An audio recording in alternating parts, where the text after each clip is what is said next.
यहाँ क्वेश्चन में कह रहा है एक निश्चित राशि पर 2 वर्ष के लिए 8% प्रति वर्ष के दर से साधारण ब्याज तथा समान राशि पर 10% प्रति वर्ष के दर से 2 वर्ष का चक्रवृद्धि ब्याज कितना है, 225 है।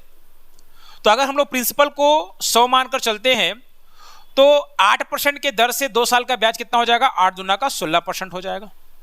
उसी तरह से अगर हम लोग चक्रवृद्धि ब्याज के केस में प्रिंसिपल को 100 मानकर चलते हैं तो 10% के दर से 2 साल का ब्याज कितना हो जाएगा, 21% हो जाएगा। अब इन दोनों का जो अंतर है वो कितना दिया है, यहाँ पर 225 दिया हुआ है।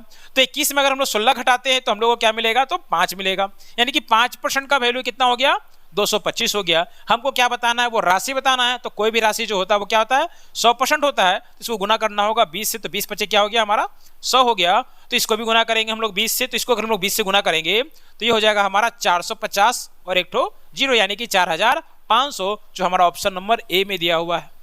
थर्ड नंबर देखते हैं हम लोग। अब थर्ड नंबर में क्या है, आशा ने एक निश्चित राशि को 10% प्रति वर्ष साधारण ब्याज के दर पर निवेश किया।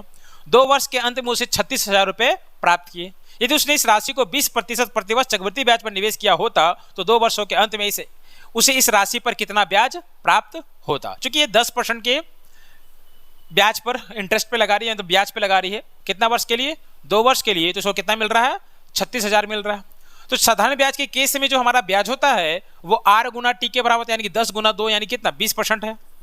अब 20% हमारा ब्याज है और मूलधन क्या है 100, तो मूलधन कितना हो जाएगा 120, और 120 का यहाँ पर वैल्यू कितना दिया हुआ है, 36,000 दिया हुआ है।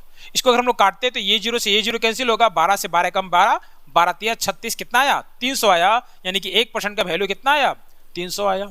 यानी कि हमारा मूलधन जो है वो कितना है, 100% है, और 100% कितने के बराबर हो जाएगा, तो 30,000 के बराबर हो जाएगा। आगे क्वेश्चन में कह रहा है कि इस 30,000 पर 20% के दर से 2 वर्षों का ब्याज कितना होगा। तो अगर हमारा ब्याज का दर 20% है तो 2 साल का चक्रवृद्धि ब्याज जो होता है वो क्या होता है, 44% होता है। तो हमको क्या करना होगा, 30,000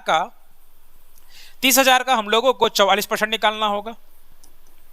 तो ये 2 जीरो से हमारा ये 2 जीरो कैंसिल हो गया। 300 को गुना करना है 44 से, तो 44 को हम लोग 3 से गुना करते हैं तो 4 तिया 12 का 2 बचा 1, 4 तिया 12 1, 13, और साथ में 2 गो जीरो यानी कि 13,200, जो हमारा ऑप्शन नंबर डी में दिया हुआ है।